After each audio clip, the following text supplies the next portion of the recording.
Hi guys, so I just want to say something.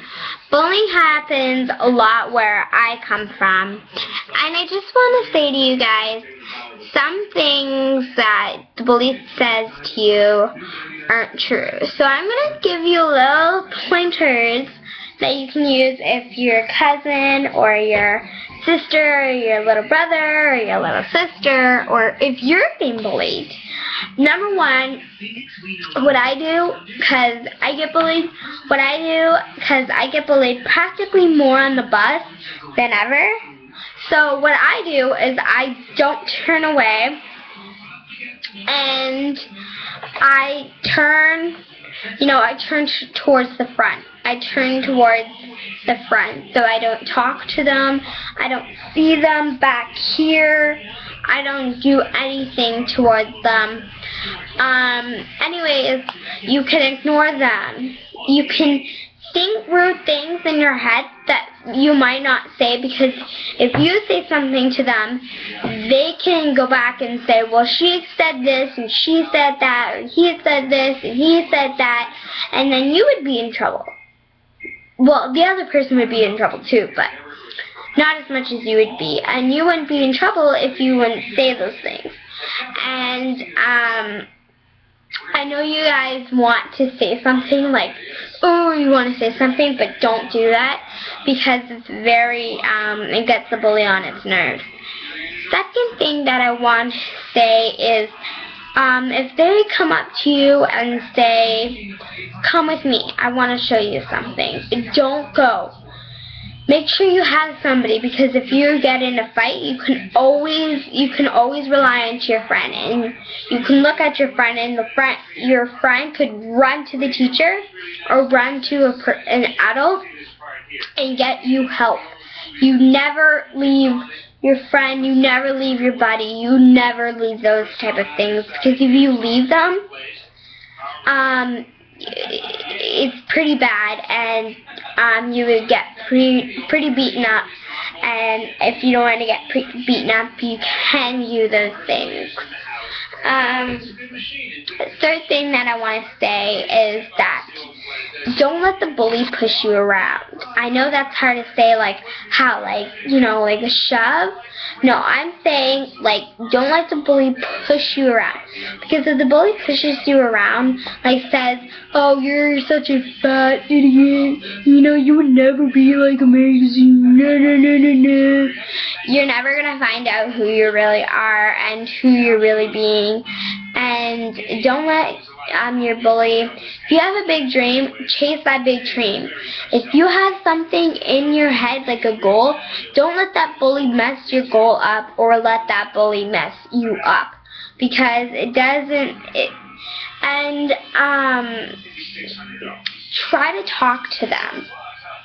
I know that seems like really bad, like I'm never going to talk to my bully because it bullied me.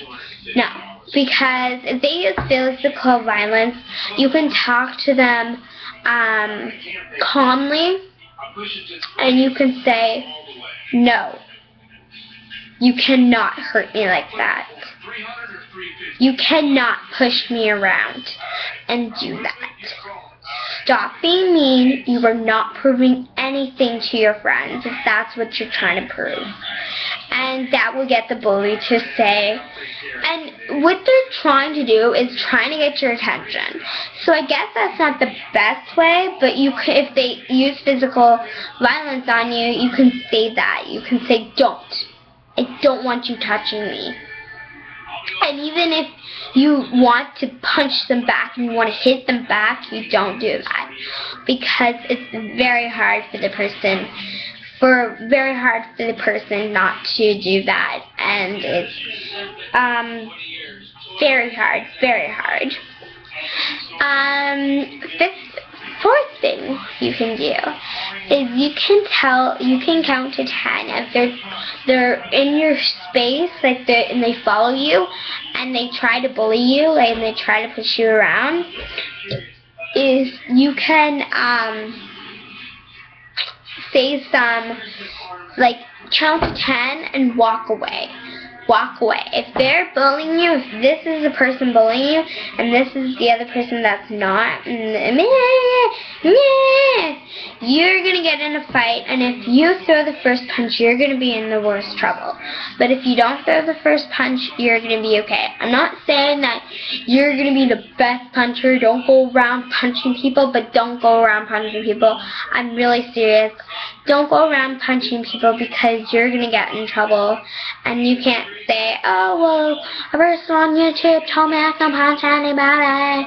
Now, that's what I'm not getting at. What I'm getting at is that you guys can make your own choices. You don't need to let the bully make your own choices because, you know, it's not nice. And you can get hurt, and don't let the bully make you feel like you don't belong in anywhere, you don't fit in, or you don't, because when you switch, or when you switch schools, or move, and you have to go to a new school, it's nerve-wracking. It's nerve-wracking for me on the first day. I had to meet new friends.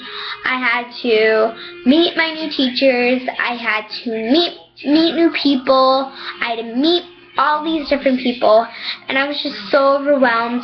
I started actually crying. I was actually bawling my eyes out because I was so overwhelmed with this happiness and sadness that I was going to be away from my friends, and I was wondering if they were going to miss me. I was just wondering all these different things, and and there is some bullies at my school, and there's not some bullies at my school. It doesn't matter, but moving schools would probably be the hardest because you don't know what you're getting yourself into. You don't know if there's bullies there, and some people, like, bullies bully because they were bullied, so they take their sadness or their angerness out on somebody else, and it's just a circle of life. You know, you bully somebody, but you have to say sorry to them. You can't be all these different people. And I love you guys so much, and stand up, and I love you guys. Bye.